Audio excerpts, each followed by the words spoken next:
भीतीच्या सागरातील मंथन भीमात होते, समतेच्या भावनातील चंदन भीमात होते, तालात जीवनाच्या विषमता नाचली ही न्यायाची रागदारी गुंजन भीमात होते। संकल्प या मनाचा क्रांती करून गेला, निधड्या मनाचा मोठा होऊन सिंह गेला।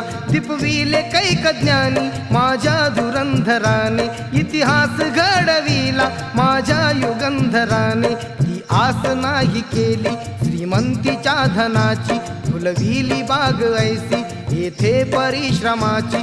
दुःखाला झेलणारा काळाला छेदणारा, गुणवंत पाहिला मी अन्यायी झुंजणारा। विसरून गेला शेवटी जातीयतेची ज्वाला, भीमराव माणसाला माणूस करून गेला काळाच्या